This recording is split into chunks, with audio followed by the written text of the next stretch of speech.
Hi, we encourage you to apply for ambitious grants, such as ERC, the Dioscuri Excellence Center, Polish Returns, and others, and to implement them at our university. At the Jagiellonian University, you already have successful grantees who are eager to share their experiences. In this session, we will present three key phases of the application process. First, Dr. Ewa Chrostek, an ERC starting grantee, will share her reflection where inspiring ideas come from and how to turn them into concrete research questions.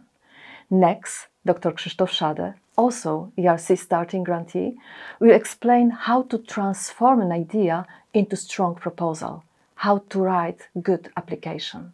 And finally, I will provide insight into how such proposals are evaluated by panels and reviewers, specifically within ERC calls. We hope that sharing our personal experience will help you a bit in grant writing. We warmly invite you to join us.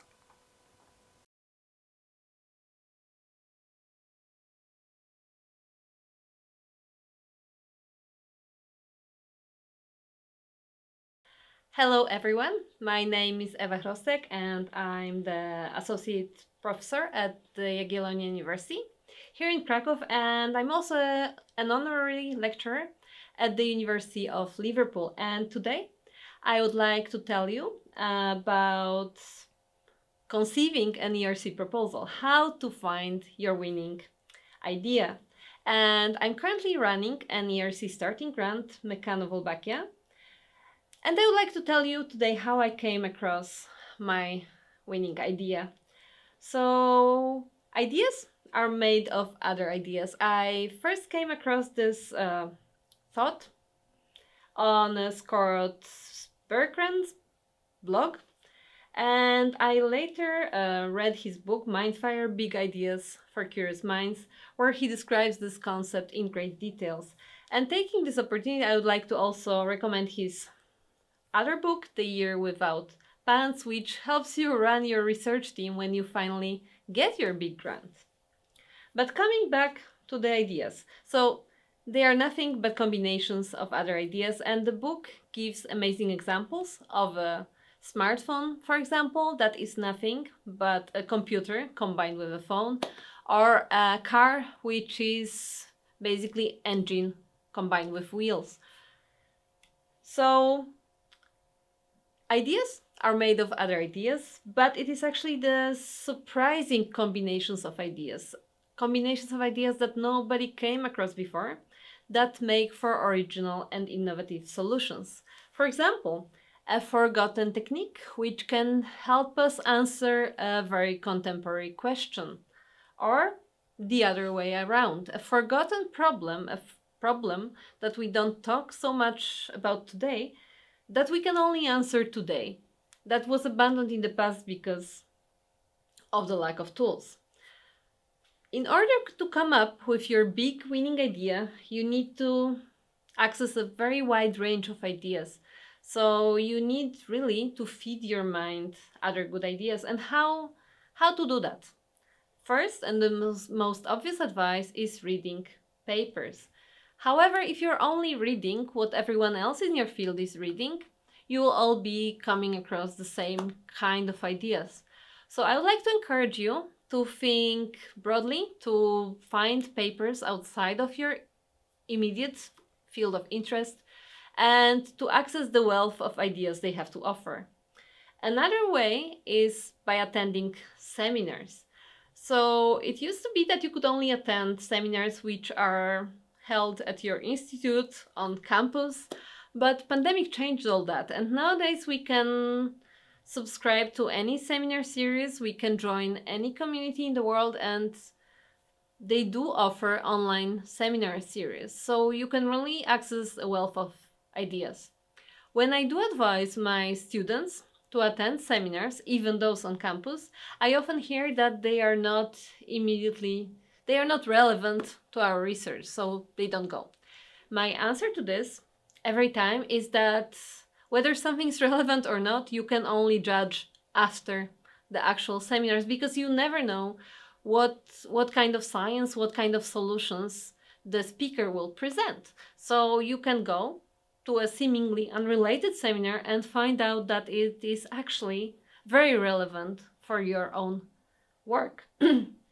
Then, talking to others. We are a social species, so talking to others makes us happier to start with, as long as there is no immediate conflict involved, of course. And it helps us to organize our own mind, and it can result into outcomes. Either we get reassurance from the other person, a reassurance that we very much need, that our idea is really worth something, or we get corrected and we get to refine our idea, or we get to abandon it altogether. So any type of feedback is useful, and talking to others really helps to clarify and perfect the ideas. A way to speed up all the things I just told you about is basically by traveling or moving. So travel is this immersive experience when you get to visit a research institution any other than your own. You suddenly start to talk to people you would not normally talk to. You start to go to the seminars you would never think you would go to otherwise, and you start to read what everyone else is reading. You start to read the work of the local researchers there, and you suddenly access all those ideas that you didn't think could be useful for you at all. So I strongly recommend traveling and moving. Finally, you need to think about your idea, your proposal, and I have some questions that should help you guide that. First is what concerns people now. This question and think about this was first mentioned by Rafał Kucharski from the Faculty of Mathematics and Computer Science at the Jagiellonian University. And at first I thought it was not right, because we all know that ERC funds fundamental science of any kind. As long as it's groundbreaking, it should be funded. However, the reviewers, the panelists, people judging your grants are people living here nowadays. So of course you want them to be your champions, you want them to be your advocates. So if you research, if your project tackles problems that they already care about, it really helps a lot. Another question that it is helpful to consider is what are the biggest unanswered questions in your field right now? And you should already know what that question is, or you should quickly start to review the literature to find it, because it has to be the question really, really worth asking. Finally, do you have a method or a concept of technology that makes new challenges approachable now? This technology-driven approach is maybe less recommended for ERC grants, but I have seen it work in some cases. And finally, if you already deliberately thought about your idea, take some time off this deliberate thinking to let your mind wander and create all those new connections between ideas. And what I usually do in order to relax is walking my dogs, doing some exercise, or engaging some other hobbies. And it is usually then when I have the best ideas, or I can think of something new. Other more mundane tasks also work: washing dishes, having a shower. Ideas come to people in all sorts of unexpected ways, so it's important not to obsess over your idea, but to let your brain rest and let it do its work. So when you already have your big idea, you have to actually check it against some ERC guidelines. So is your project high risk, high gain? So high gain concept is pretty obvious, and it is obviously not recommended to maximize risk of your project. So if your project is not risky, you don't want to invent risks that are not there. But also, if your project is not risky, it might be better suited for some other funding scheme, because ERC explicitly states that they want to fund things that don't get funded elsewhere. So those high risk, high gain ideas. Is your project, is your proposal, is your idea groundbreaking? So a guiding question to that might be, will we have to revise textbooks after you're successful? So I hope my project will force the revision of all biology textbooks all over the world, that we will have the basic knowledge that will be placed in all biology textbooks. So check your idea against that criterion. Another thing is feasibility. We are talking science and not science fiction here.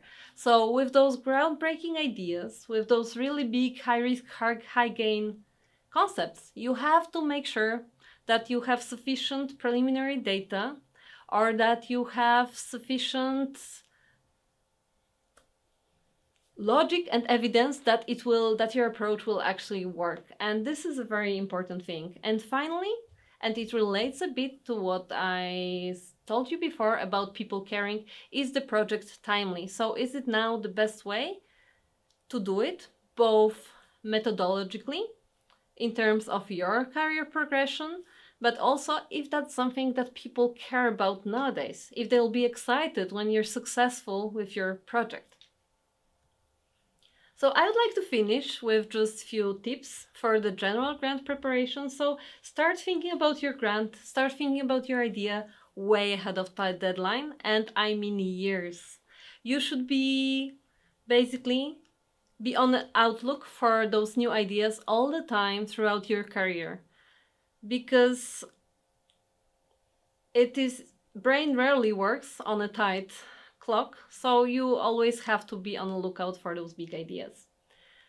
Because you'll be looking for ideas over years of your career, you have to write them down or you'll forget them. So write down even the ideas that don't seem that breakthrough and that great to you now, because you might be able to combine them into something bigger and better later. And finally, I wish you the best of luck with your grant proposals. Thank you very much.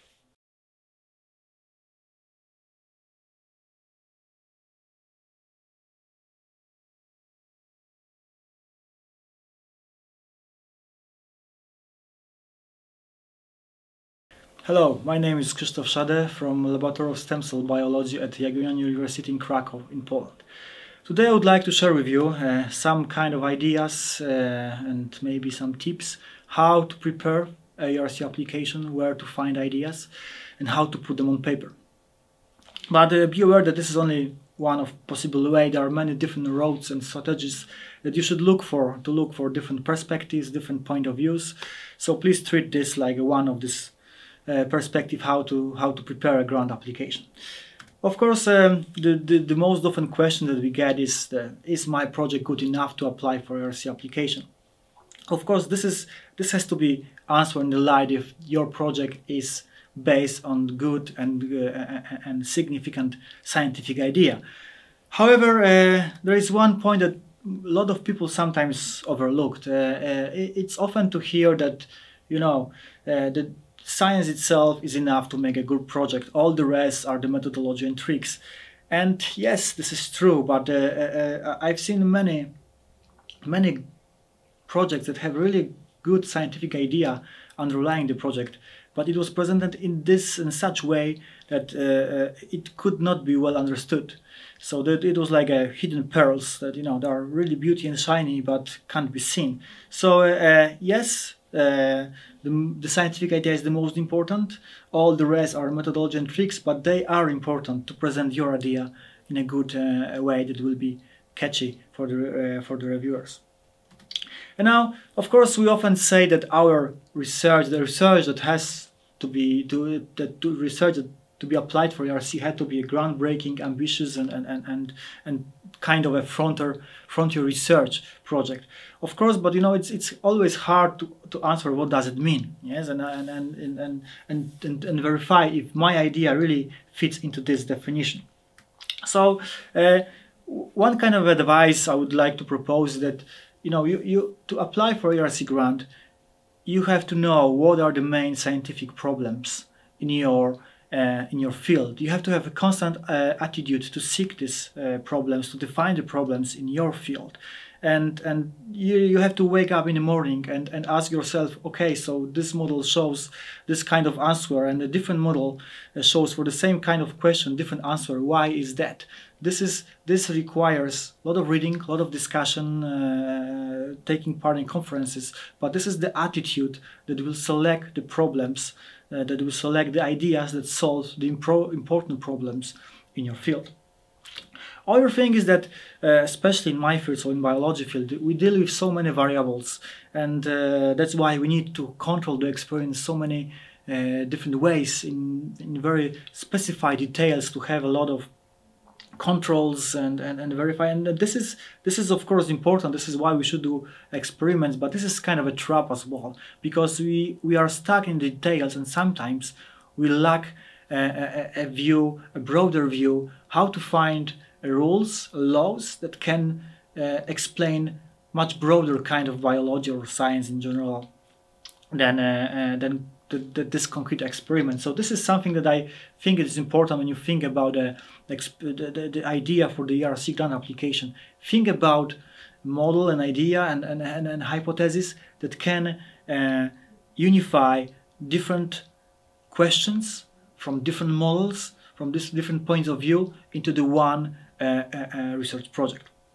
Now, we always say that the importance, the core of our science is curiosity, and of course the curiosity is essential, but curiosity is not enough to make a good science. So, for example, I will give you an example. Recently, I watched a YouTube film when the guys were trying to make an experiment to verify if the Earth is flat. Yes, it was kind of funny, but believe me, these people were full of curiosity. They got the hypothesis, they got the experiments, and the way what outcome will mean what. Yes, so sometimes I can find myself in the same area when I want to get into the new field and then propose my approach in the new field. So meaning that I don't have enough knowledge to propose a question that is really novel. Yes, so that I want to stress out that the science today is so specialized. If you are crossing the barriers of different fields, that is important, but then you have to do your homework and really study a lot literature behind, not to explore the flat Earth. And the idea for DRC, this is the one of the most important, I think, kind of feature of such idea, has to be kind of a mature idea. So think about this idea like a wine. It has to be open in a good time. Yes. So sometimes I find myself that I have I think I have a brilliant idea. And wow, I'm thinking this will be a Nobel Prize. But then when I sit down, calm a bit, put it on paper, and discuss with friends, it turned out that this idea have more holes than my grandma sweeter.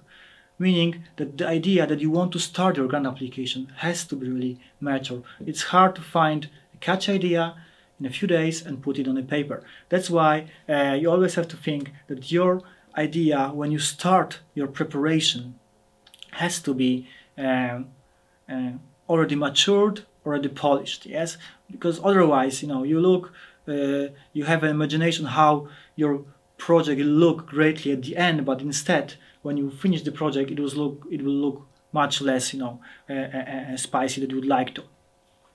Now, of course, that's the part of this long-term strategy. As you have to find and collect your ideas that then you can apply for ERC. Think about your ideas like a diamond. But you know that the raw diamonds really look like normal stones. Yes, they have to be polished to be shiny, and the main part is like how to distinguish a diamond from a normal rock on your road. Yes, that's the way how your idea should look like. Yes, you have to polish, discuss the idea, and polish again, discuss again, and then repeat, and then you have something that is really shiny if it has a true potential. Yes, and if you think about this, collecting your ideas in this way, you'll find, I believe, you will find an idea that then you can start to apply for ERC project.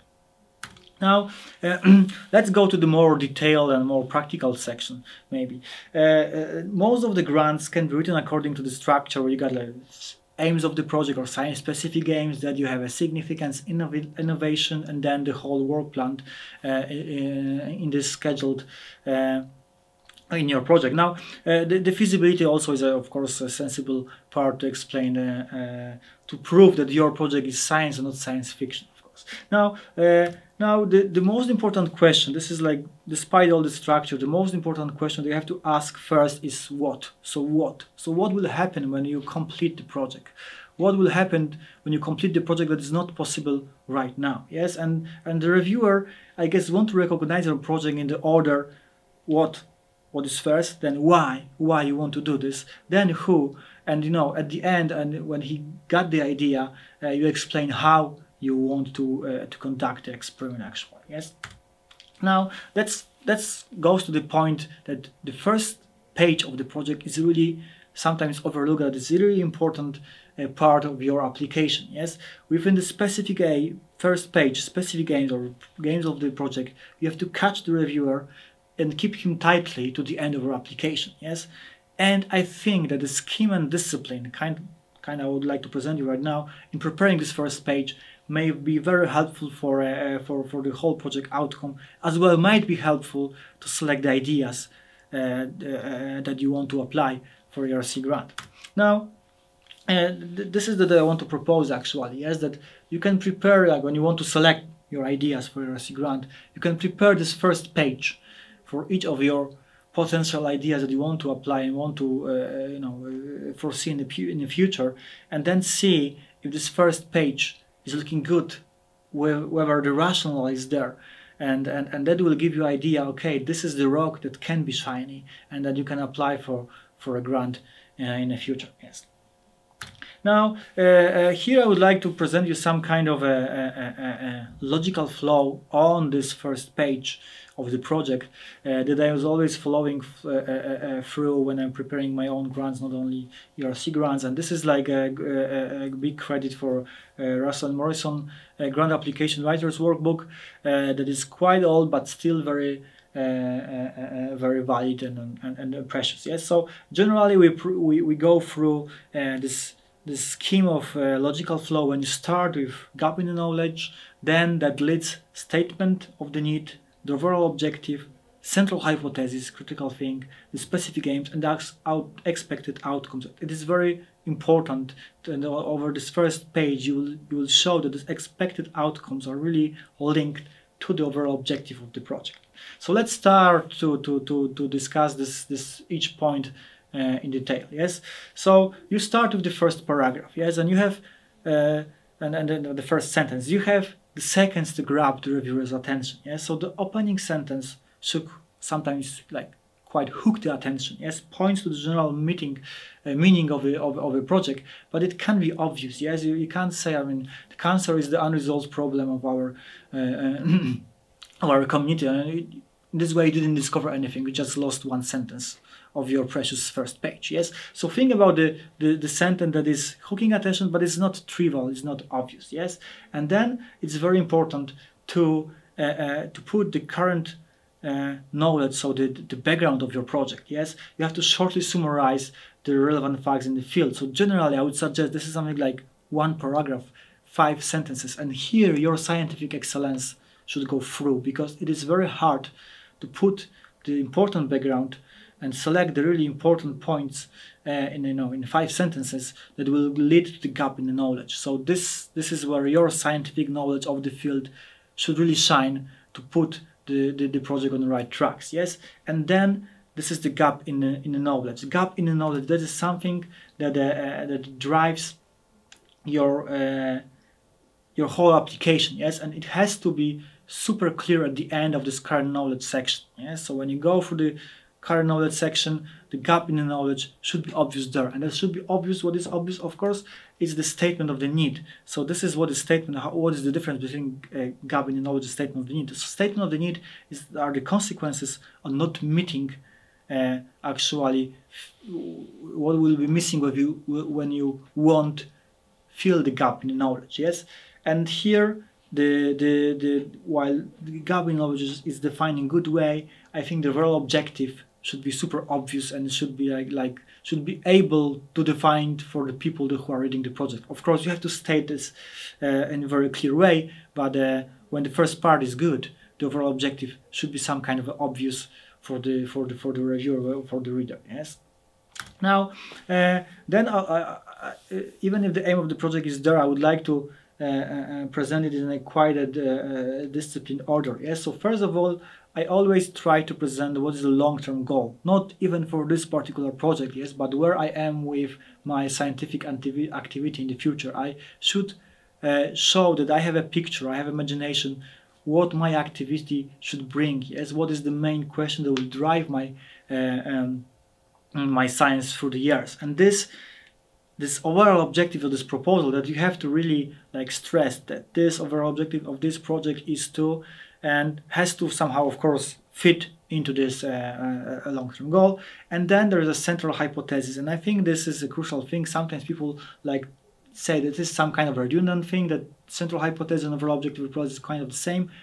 I think that not. My central hypothesis is always more focused than the object, than the overall objective. It gives kind of a direction from the overall objective, what you expect to find in your project. Yes, and I think it is important that this should be written, and this is the central hypothesis. Of course, you can have working hypothesis through your application, but it should be written at a relatively general level. Yes, for example, in biology, I avoid proteins, gene names, but it has to fulfill the definition of the hypothesis in a classical or proper way. So if tested objectively, it could be proved to be invalid. Yes, and this is the criteria what hypothesis is in fact for me, and I always stress to put the central hypothesis on the first page. Yes, and of course it has to be linked to the overall objective. It has to be some kind of, as I've already said, focusing of the general objective toward to given point of research. Yes.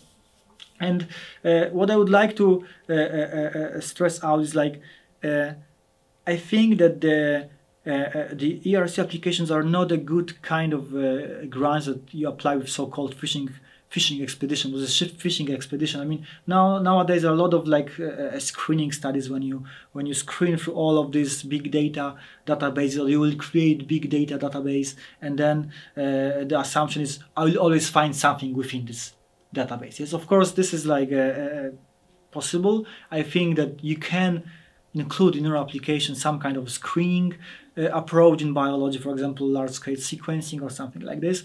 But it's still important not to base the whole project on this. Yes, not to make this fishing expedition, but you have to have some kind of central hypothesis. And I think it is important that the project is hypothesis-driven in a general way.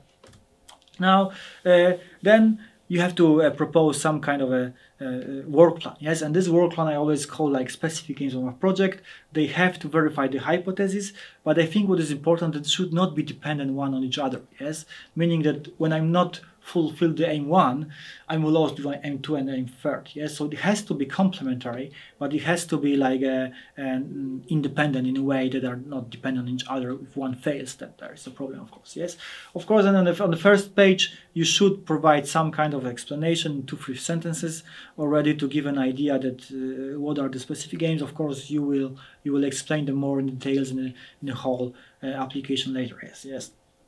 Within the project, you can propose sub-aims. It's also a good idea, and to make even more focus and detailed description afterwards. Now, the thing is, after the first page, or even at the end of the first page, the expected outcome, there are two important things that should be shown already there at this point. It is very early page of your application. Is this the significance and innovation of your project? So what is the significance? So in general, this is the positive impact, yes, your research will have on the field, for the community, something that is not generally important or possible right now. Yes, and it will be possible only when you conduct your project. Yes, and this is important to clearly label the significance of your project with some kind of a sequence, upon the complementation of the proposed research, we expect our contribution is that and that. Yes, the rationale that underlies this project is this and this. So what will be possible that is not possible now after you make this project. Now, so how the reviewers, so this is how you should think, how the reviewers judge your significant section. Yes, of course they ask this kind of question: is the problem that is addressed a significant problem for the field? Yes, if there is a strong significant background, the premise for the project, if the aims are, if they are achieved, yes, how this will put the knowledge on the new tracks. And when it's completed, if the concept and methods will drive the new emerging ideas for the field. Yes, and you have to give the clear answer for the reviewer, the one that they can copy to the reviewer form. Yes. Now the next point is innovation. This is something that is, we say all the time about innovation, that the project has to be innovative, but in fact it's hard to say what is an innovation. Yes. So let's put it like let's put this innovation point like systematically in some frames, how I would explain what is innovative for me. Yes. So first you have to describe what is the innovation. Yes. It is something that departure from the current status quo. Yes.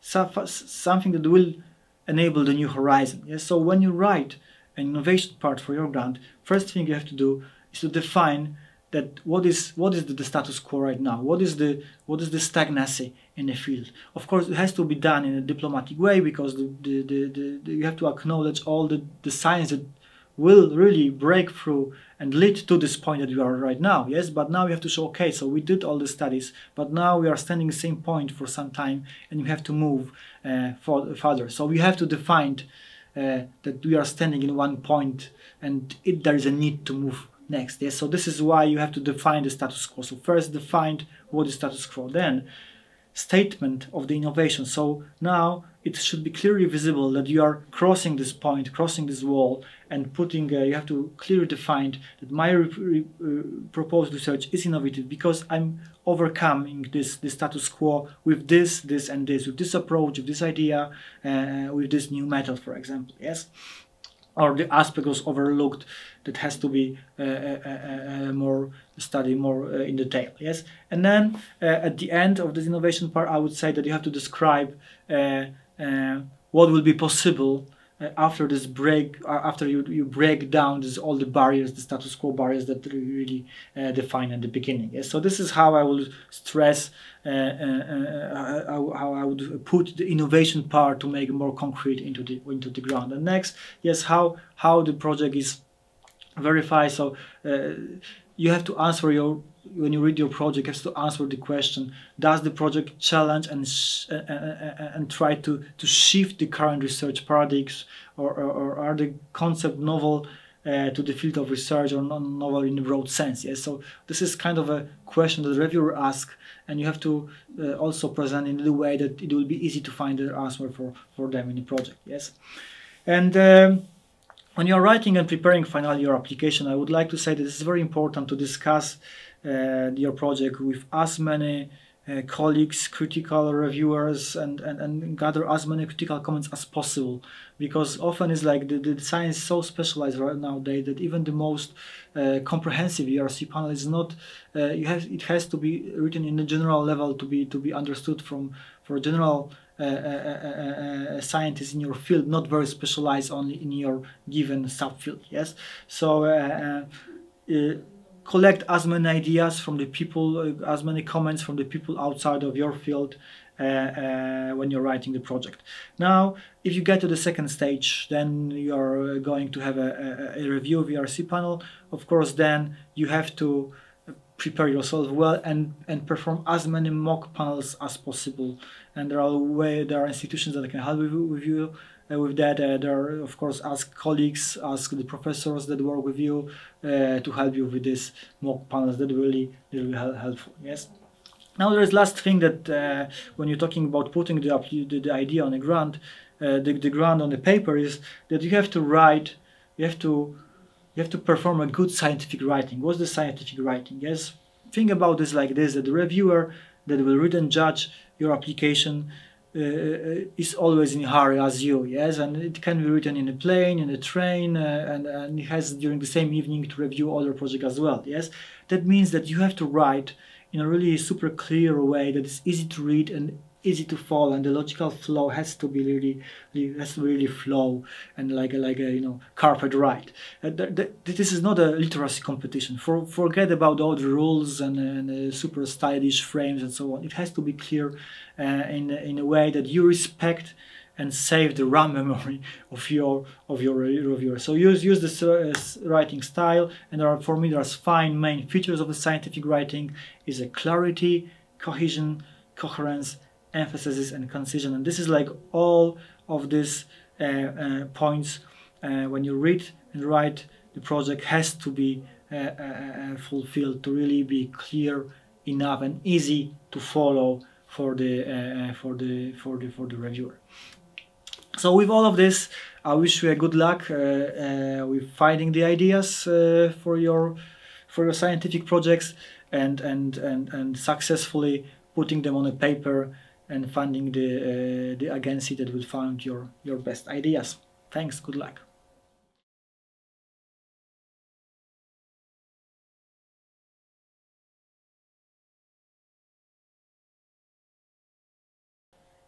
You learn the perspective of the applicants, the successful applicants, so they know perfectly well what they are talking about.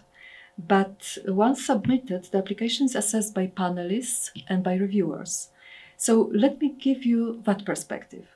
I will present my personal experience as a long-term ERC panelist and reviewer, and I suppose that this will be consistent with the previous one. Panelists meet in Brussels in this building. The panels meet twice.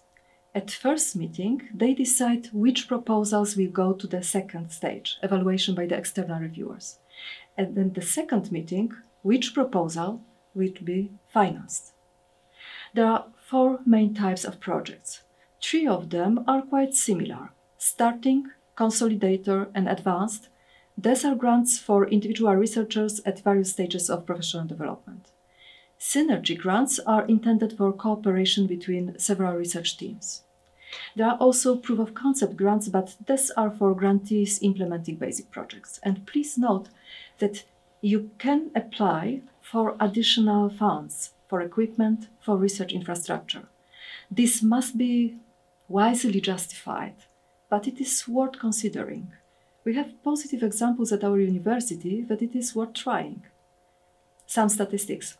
So far, the ERC has funded more than 16,000 projects for more than 10,000 scientists. This means that getting one grant makes it easier to get another one, and this is an optimistic element. Over 130,000 proposals have been assessed, and this is a realistic element. The success rate is low, and therefore your proposal must be written as well as possible. What makes the ERC course beautiful is shown in this slide. This is a fragment of the presentation from the opening of the panel session, reminding panelists of the rules. Just copy-paste, except of the cut comment which comes from me. And please note, the only criterion for assessing a proposal is its scientific value. Does the idea go beyond the state of the art? Can it result in cutting-edge research? Is the proposed scientific approach robust? And that's all. In the case of PI, it is assessed whether their previous achievements and the way of argumentation confirm that they have a chance to carry out such research. That's all. So, how to get it? The first obvious thing, the basis of your proposal must be good science. And remember who you are writing for. You are writing for the panelists and reviewers. Let's think like them. The key to success is to ask an important question in such a way that its importance becomes obvious to the reader. You have to formulate a precise hypothesis and propose a credible strategy for its verification. And write all paragraphs precisely, focusing on the keynote. You also should show that you are a proper person to implement such a project. And please remember, your grant is not a review paper. Your grant is an action plan. The shortest summary of the general principles. Propose good science. And follow the gold standard, hypothesis-driven research. To many agencies, it is usually advised not to propose too much. Of course, you cannot lose touch with reality, but in the case of ERC, you can afford to be a bit more brave. Projects with breakthrough potential may fail, and ERC knows that. Of course, you have to indicate where the risk of failure is and how you are willing to minimize it. You have to show it, otherwise the reviewers will, but it is also a good opportunity to prove that you know the topic thoroughly and you know how to solve problems. And I also cannot imagine a proposal without preliminary results, both published and unpublished. You must show them.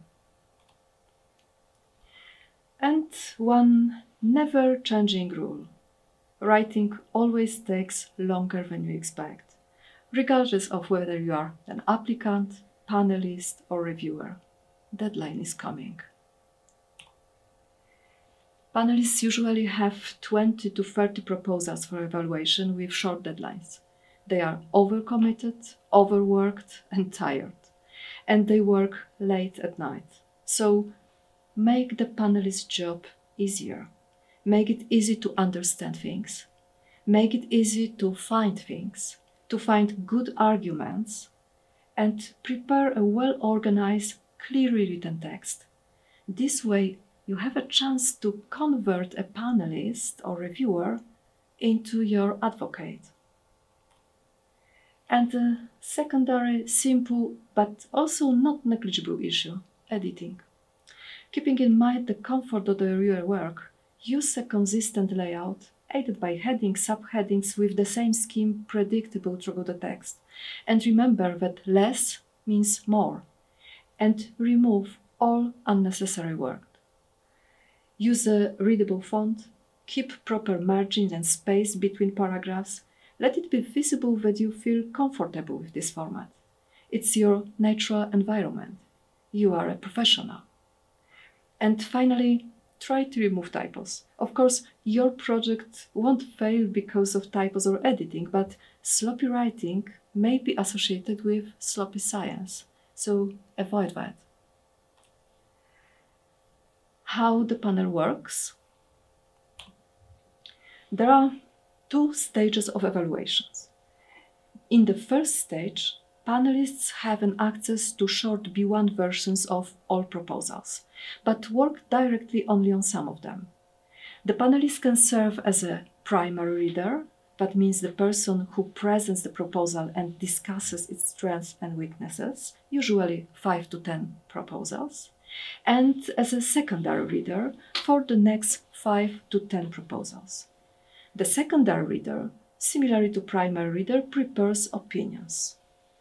All evaluations, all opinions are prepared independently and uploaded before the meeting. Then they are made available to panelists and primary reader prepares a summary assessment for presentation at the meeting, which takes into account the opinions, of course, of secondary readers. And a lot depends on the primary readers and their involvement. You write, in fact, for the primary and secondary reader. And please remember that they are experienced scientists, but not necessarily in your field, probably not close to your topic. In theory, all panel members can discuss each proposal. In practice, the active discussion is mainly among the primary and secondary readers. However, this is only during the initial overview. Later, when making decision, the proposals are discussed again and again in details. Their position on the preliminary ranking list can change significantly as a result of such discussion. There are 3 groups of application, as you can see here. One, and at the stage 1, includes those that were independently assessed by primary and secondary readers as weak. They are not discussed thoroughly later on. At the other end are proposals that were independently assessed as excellent by everyone. These smoothly go to the Stage 2 category. The vast majority of applications are in the gray zone, or maybe Stage 2, and are discussed deeply to be finally classified as at Stage 1 or Stage 2. You have to write your proposal in such a way that during this discussion, the panelists can easily find arguments to support your idea. The selected proposals are submitted later to external reviewers who are specialists in the field. The reviewers may be very close to your topic, and your long version of the proposal, B2, is written for them. Therefore, B1 and B2 parts are addressed to different targets. And please always remember about this specificity. In the next meeting, a few months later, the panelists prepare the revision also for this B2 version, and therefore I would not use the copy-paste mode between B1 and B2. Panelists will see both of them. Instead, you can highlight the problems in B1 and B2 from different perspectives. The primary and secondary readers will prepare the summary and will lead the discussion, referring especially to the external reviews. They will also ask most questions during the interview. After that, the panel will select proposal to be funded.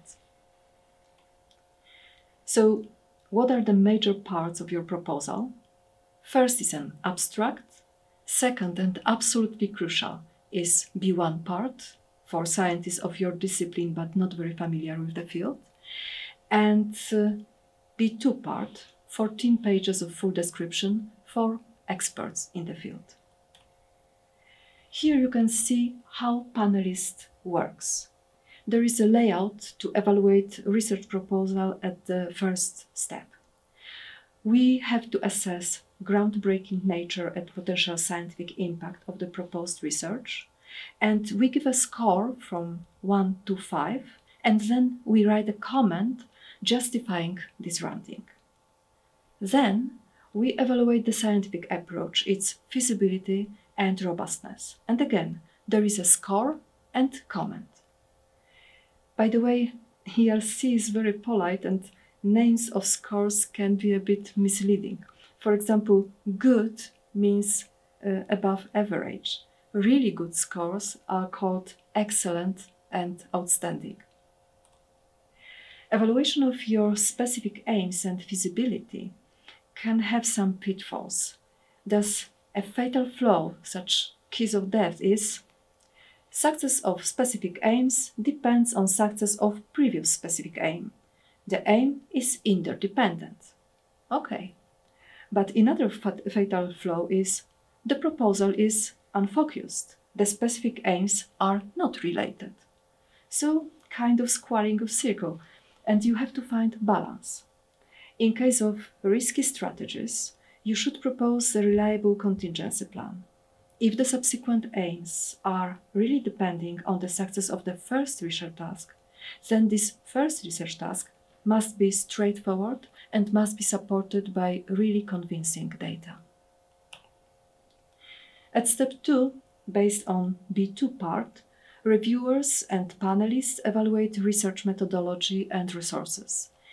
Again, giving the score and preparing comments according to this layout which you can see. The second criterion is evaluation of the PIs. Is the PI a person who has a chance to implement the planned research? To what extent PI demonstrated the ability to think independently and creatively? And is it possible that PI can conduct groundbreaking research? Does the PI have sufficient expertise? We evaluated choosing one of 5 categories, from non-competitive to outstanding, and then we again prepare some comment. The only additional information for the panelists about the PI at the second step of evaluation is the declaration of the time devoted to the project. In fact, it is not exciting. We focus on CV available already at the first stage. Recently, there have been changes to the rules, sometimes presented as revolutionary. Personally, I don't feel them like a revolution. It is more like a clear description of rules that panels have been using, or at least trying to take into account already before. What is now clearly formulated in the rules, that the most important thing in the evaluation is evaluation of the proposal. When evaluating a PI, it is not the impact factor of the journals, but the substantive quality of previous achievement, scientific originality, and the ability to carry out the cutting-edge research. But we have worked this way already before. And what is a key? The only binding criterion is scientific quality. Your CV is important. You can present your personal approach to science. Here, on this slide, I show a fragment of real CV, almost copy-paste. Try to read it. But please do not write it this way. Many reviewers will put off by such approach. Numbers, percentages, Excel tables are not what we are looking for. We are looking for science. We are looking for quality. The CV contains 3 subheadings. First are your personal details. You don't need to put all details and all activities and all commissions. Write it in the context of your proposal. Stress the key expertise important for the project implementation. The most important, research achievement and peer recognition. Quality matters, not numbers. You can describe up to 10 achievements, not necessarily only publications. They can be also preprints, dataset, softwares, and so on. And it is more to indicate how the way of understanding of a phenomenon has changed after your research than to provide information about the impact factor of the journal. Of course, it is great if your paper is in Nature, but first of all, write why it is important and what discovery you describe in it, and that from the reference. And finally, I would like to encourage you to explain any periods of lower effectivities in your scientific work, for example, resulting from maternity leave. The ERC currently clearly states that there is no single binding scheme for scientific development. And the panels, again, I'm basing on my personal experience, the panels approach to such information with understanding. It is also worth mentioning some other academic duties and your other strengths beyond classic research activity. And it is definitely worth being proud of the documented achievements of your students, your PhD students, and your postdocs, because it shows that you are a good leader. That matters. And finally, I would like to emphasize one again this thing. The ERC is working well, and I hope it will continue to act just as well as independently as previously. Here you can see the summary assessment of projects already completed. The quality of research is assessed post factum, and most projects, 70 to even 80%, were considered fully successful, with many evaluated as scientific breakthrough. This is reflected in very measurable data. 1/3 of ERC grantees achieve such interesting results that the publications describing them are among the most cited, top 1%. Since 2007, 14 ERC grantees have been awarded the Nobel Prize. However, for me, this graph summary is particularly interesting. If you compare the 9-year fates of grantees and those who did not achieve the final success in the same competitions, there are no differences in number of publications. There are no differences in total citations and a few other parameters. But there is a difference in publishing the most influential papers. And there is a huge difference in effectiveness of obtaining subsequent projects from European funds. And a quite prosaic yet so important effect. More and more universities offer stable employment and tenure track to ERC grantees, enabling them to think about ambitious long-term research, about building teams. Let this become the rule in Poland as well, also in Jagiellonian University. Thank you very much. We hope that some of our suggestions were helpful. Some comments were repeated in slightly different ways, we are aware of that. However, these are fundamental principles which we always try to apply. Of course, our speculations were somewhat theoretical. That is why I encourage you to learn more about real projects implemented at our university. These are few examples, mainly from life science. Our university supports good projects. Examples are presented in a series of statements under the common title, "We are here to help you." Good luck.